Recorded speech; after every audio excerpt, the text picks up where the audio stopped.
ओम शांति। 5 अगस्त 2022 बाबा के आज के महावाक्य हैं। बाबा समझाते, मीठे बच्चे, समय बहुत थोड़ा है, इसलिए रूहानी धंधा करो।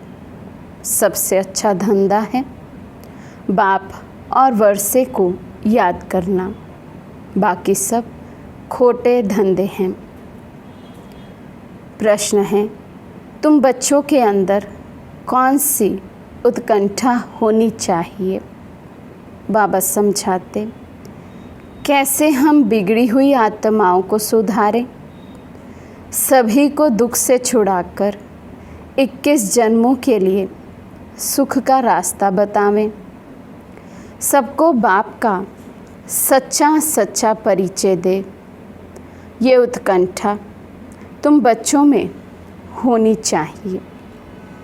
तो क्या उत्कंठा होनी चाहिए? तो बाबा कहते, जो सुख का रास्ता हमें मिला है, परमात्मा परिचय हमें मिला है, परमात्मा से प्राप्ति जो हम कर रहे हैं, कैसे वो अनेक आत्माएं कर सकें। ये मैसेज, ये परमात्मा संदेश कैसे हम अनेक आत्माओं तक पहुंचा सकें। तो बाबा कहते, इसकी उत्कंठा हम बच्चों में रहनी चाहिए। गीत है, भोलेनाथ से निराला कोई और नहीं। ओम शांति। भोलानाथ बच्चों को ओम शांति का अर्थ भी समझाते हैं, खुद भी कहते हैं ओम शांति, तो बच्चे भी कहते हैं ओम शांति। ये अपना परिचय देना होता है कि हम आत्मा शांत स्वरूप शांति धाम के रहने वाले हैं। हमारा बाप भी वहाँ रहने वाला है। भक्ति मार्ग में भी बाबा बाबा कहते हैं। भल मनुष्य गाते हैं, परंतु है रावण मत पर। रावण मत मनुष्य को बिगाड़ती है, बाप आकर बिगड़ी को बनाते हैं। रावण भी एक है, राम भी एक है। 5 विकारों को मिलाकर कहते हैं रावण। रावण अपना राज्य स्थापन करते हैं शोक वाटिका में बैठने का। वे बिगाड़ते हैं, वे बनाते हैं। रावण अर्थात 5 विकार हम आत्माओं को बिगाड़ते हैं और बाबा आकर हमें बनाते हैं। रावण को मनुष्य नहीं कहा जाता है, परंतु दिखाते हैं 5 विकार पुरुष के, 5 विकार स्त्री के। रावण राज्य में दोनों में विकार हैं।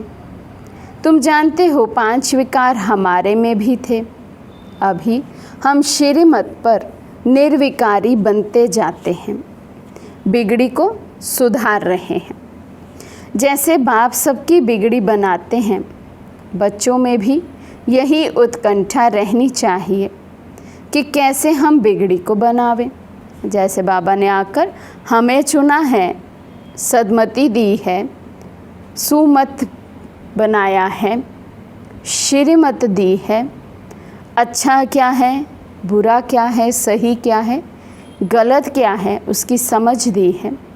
बाबा कहते यही उत्कंठा बच्चों में भी होनी चाहिए कि हम भी बाप समान ऐसा पाठ बजाएं, अनेक आत्माओं की बिगड़ी तकदीर को बनाएं। बिगड़ी को सुधारने वाला एक ही बाप है। तो जैसे तुम सुधरे हो, वैसे तात अर्थात लगन लगी रहे कि कैसे जाकर दुखी आत्माओं की सहायता करें। बाप की जो उत्कंठा है, वे सपूत बच्चे ही पूरी कर सकते हैं।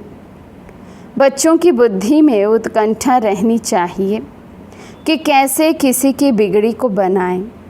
मित्र संबंधियों को भी समझाना चाहिए, उनको भी रास्ता बताएं। दुखी जीवात्माओं को 21 जन्मों के लिए सुखी बनाएं। फिर भी हमारे भाई बहन हैं, बहुत दुखी अशांत हैं। बाबा कहते अनेक आत्माओं पर हम बच्चों को ऐसे तरस आना चाहिए कि है तो आखिर में अपने ही भाई बहन, सब शिव बाबा के बच्चे हैं, ब्रह्मा वंशावली हैं। तो बाबा कहते तरस आना चाहिए कि वे भी दुखी हैं, अशांत हैं, उनको भी शांति का रास्ता हम बतावें। हम तो बाप से वर्षा ले रहे हैं, तो ख्याल आना चाहिए कि कैसे जाकर किसी को समझाएं, भाषण करें, घर घर जाएं, मंदिरों में जाएं।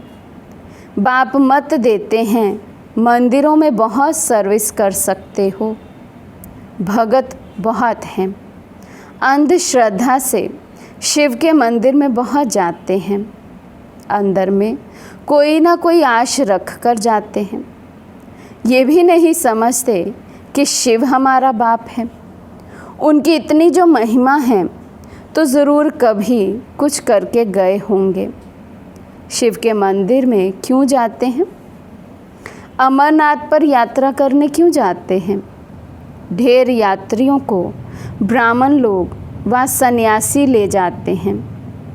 ये है भक्ति मार्ग का धंधा, इससे तो सुधरेंगे नहीं। भोलानाथ बाप ही आकर बिगड़ी को बनाते हैं। वे विश्व का रचयिता अथवा मालिक है, लेकिन खुद नहीं बनते हैं। मालिक तुम बच्चों को बनाते हैं, परंतु वे ऊंच हैं, उनसे वर्षा मिल रहा है। तुमको दिल में आना चाहिए कि कैसे हम भाई बहनों को रास्ता बताएं। किसी को दुखी रोगी देखा जाता है तो रहम आता है ना। बाप कहते हैं अभी हम तुमको ऐसा सुखी बनाते हैं जो आधा कल्प के लिए रोगी नहीं होंगे। दुनिया में भी बाबा कहते कोई दुखी को या रोगी को देखेंगे तो उस पर तरस आता है, रहम आता है। और यदि आत्मिक रूप से देखें तो आज हर आत्मा दुखी है, अशांत है, रोगी है। तो बाबा कहते हैं आप बच्चों को सब आत्माओं पर तरस आना चाहिए। बाबा समझाते तो तुम बच्चों को औरों को भी सुख धाम का रास्ता बताना है। सर्विस की उत्कंठा वाले एक जगह रह नहीं सकेंगे, समझेंगे। हम भी जाकर किसी को सुख धाम का रास्ता बताएं। बाबा तो बहुत ललकार करते हैं। अविनाशी ज्ञान रत्नों की पूरी धारणा होगी तो बहुतों का कल्याण कर सकते हैं। इस राजाई की स्थापना में पैसे की दरकार नहीं रहती है। वो लोग तो आपस में ही लड़ते झगड़ते रहते हैं रावण की मत पर। हम रावण से जाए राज्य छीनते हैं। राम राज्य राम द्वारा ही मिलता है। सतयुग में राम राज्य शुरू होता है। यहाँ कलयुग में राम राज्य कहाँ से आया? ये तो रावण राज्य है।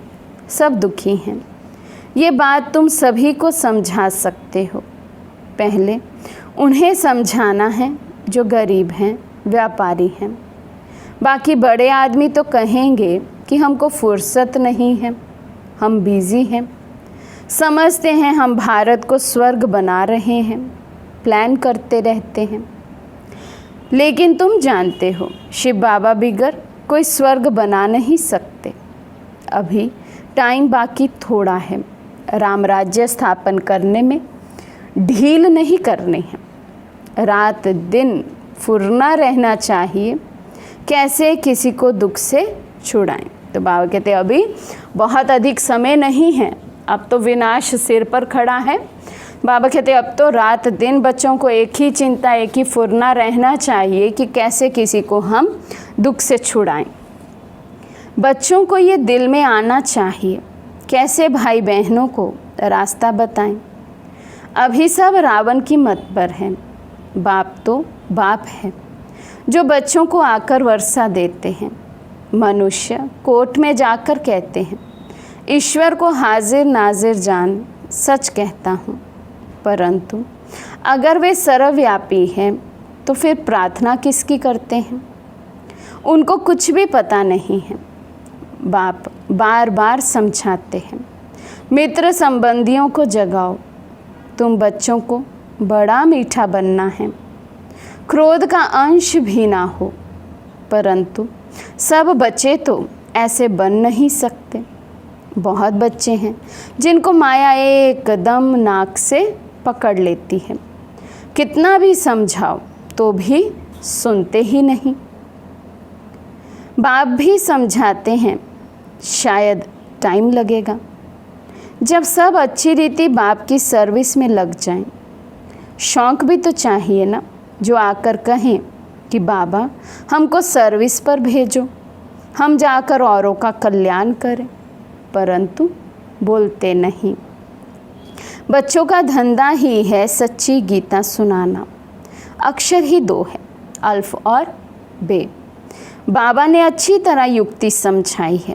पहली बात ही ये है, परम पिता परमात्मा से आपका क्या संबंध है। नीचे में प्रजापिता ब्रह्मा कुमारी नाम लिखा हुआ है। बाबा बहुत नया तरीका बहुत सहज बताते हैं। बाबा को उत्कंठा रहती है, ऐसे ऐसे बोर्ड लगाना चाहिए। बाबा डायरेक्शन देते हैं। बाप को कहते ही हैं रहम दिल, ब्लिसफुल। तो बच्चों को भी बाप समान रहम दिल बनना है।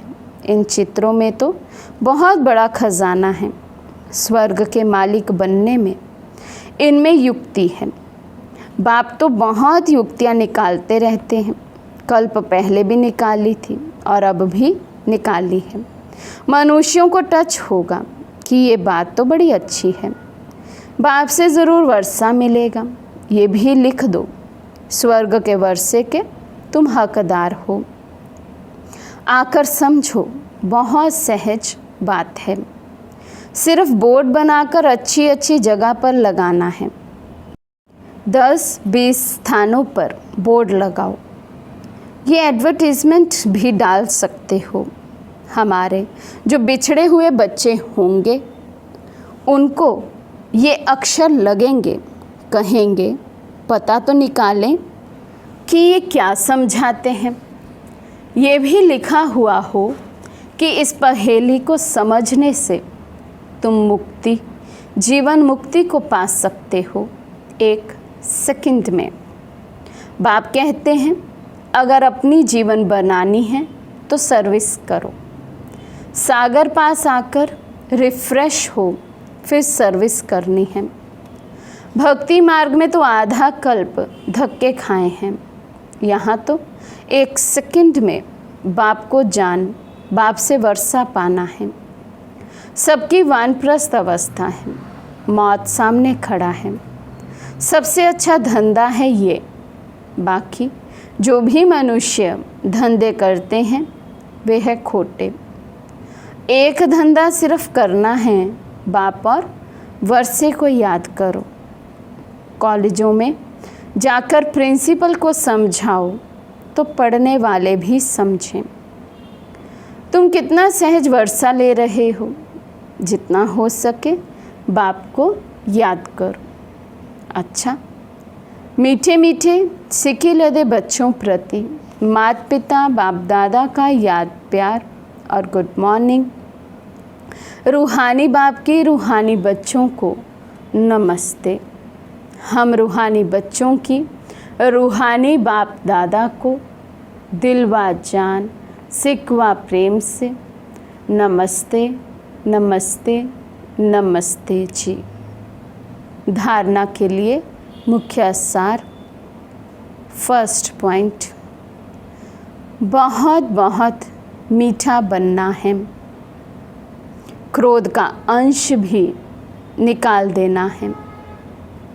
बाप समान रहम दिल बन सर्विस पर तत्पर रहना है। सेकंड पॉइंट, मौत सामने खड़ा है, वानप्रस्थ अवस्था है, इसलिए बाप को और वर्षे को याद करना है। भारत को राम राज्य बनाने की सेवा में अपना सब कुछ सफल करना है। आज का वरदान है, देह अभिमान के अंश मात्र की भी बलि चढ़ाने वाले महाबलवान भव। देह अभिमान के अंश मात्र की भी बलि चढ़ाने वाले महाबलवान भव। सबसे बड़ी कमज़ोरी है देह अभिमान। देह अभिमान का सूक्ष्म वंश बहुत बड़ा है। देह अभिमान की बलि चढ़ाना अर्थात अंश और वंश सहित समर्पित होना। ऐसे बलि चढ़ाने वाले ही महाबलवान बनते हैं। यदि देह अभिमान का कोई भी अंश छिपाकर रख लिया, अभिमान को ही स्वमान समझ लिया, तो उसमें अल्पकाल की विजय भले दिखाई देगी, लेकिन बहुत काल की हार समाई हुई है। स्लोगन है, इच्छा नहीं थी लेकिन अच्छा लग गया। ये भी जीवन बंध स्थिति है। इच्छा नहीं थी लेकिन अच्छा लग गया। बाबा कहते ये भी जीवन बंध स्थिति है।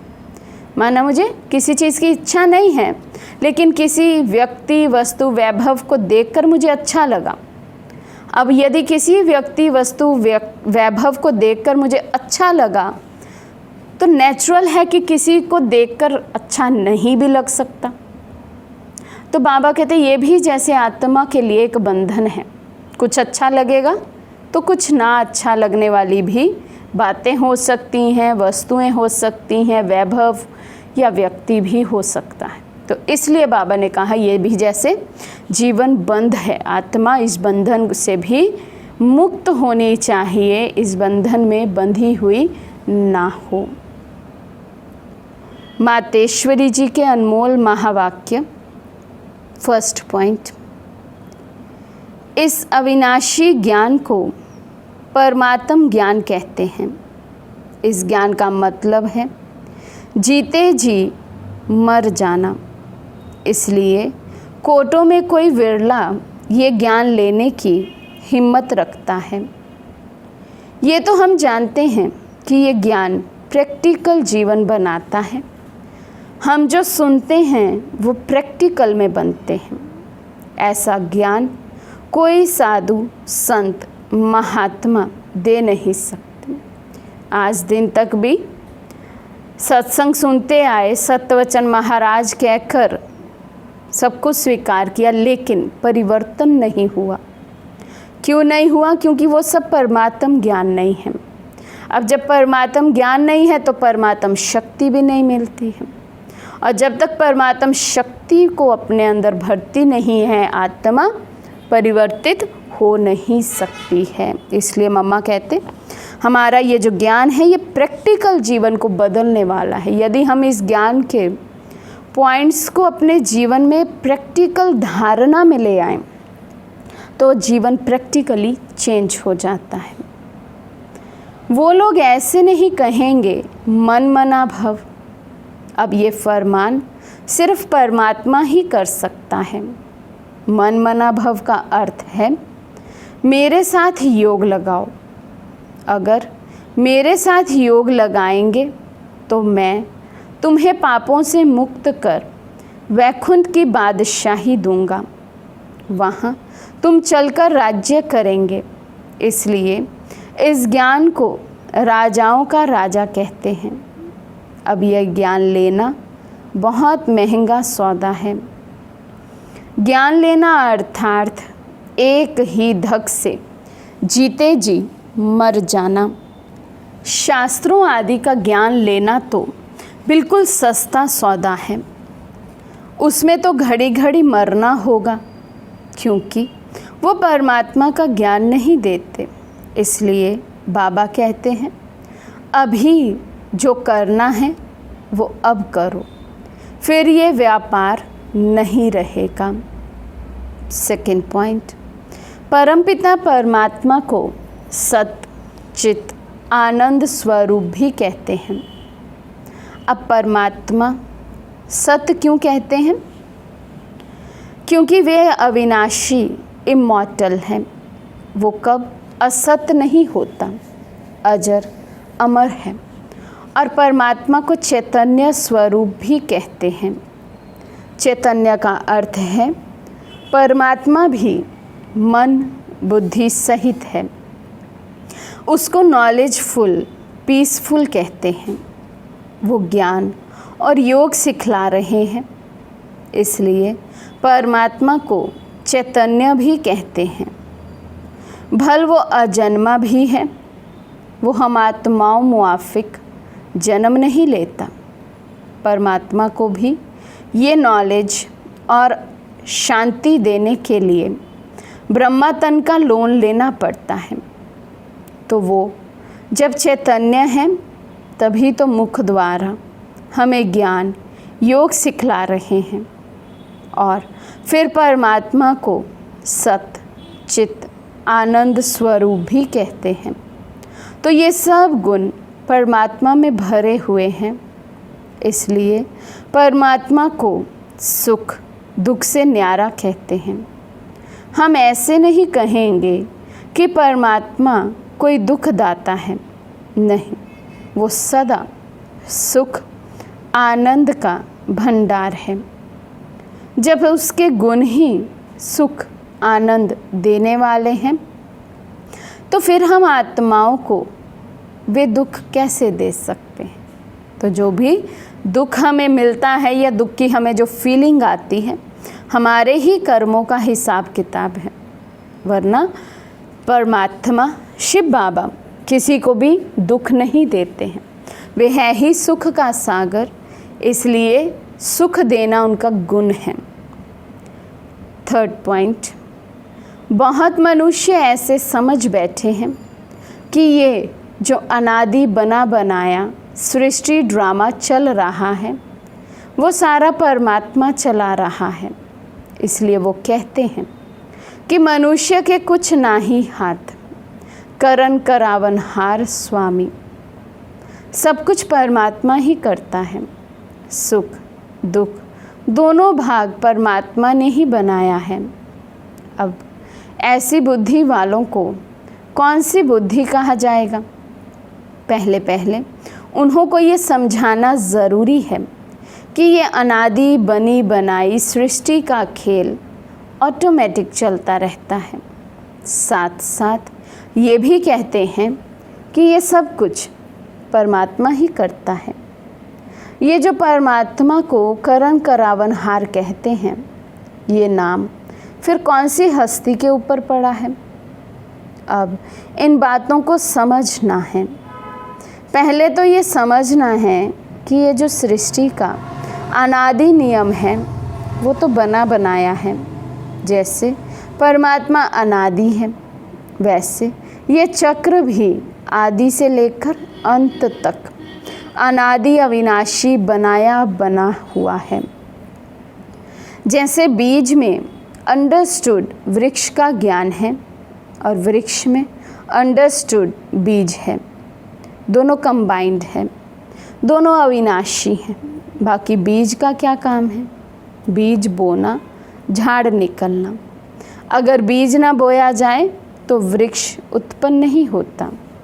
तो परमात्मा भी स्वयं इस सारी सृष्टि का बीज रूप है और परमात्मा का पाठ है बीज बोना। परमात्मा ही कहते हैं मैं परमात्मा हूँ ही तब जब बीज बोता हूँ, नहीं तो बीज और वृक्ष अनादि है। अगर बीज नहीं बोया जाए तो वृक्ष कैसे निकलेगा?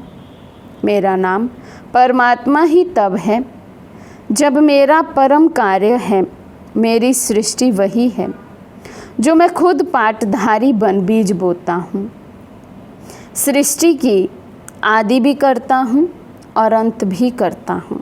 मैं करनधारी बन बीज बोता हूँ, आदि करता हूँ बीज बोने समय, फिर अंत का भी बीज आता है, फिर सारा झाड़ बीज की ताकत पकड़ लेता है।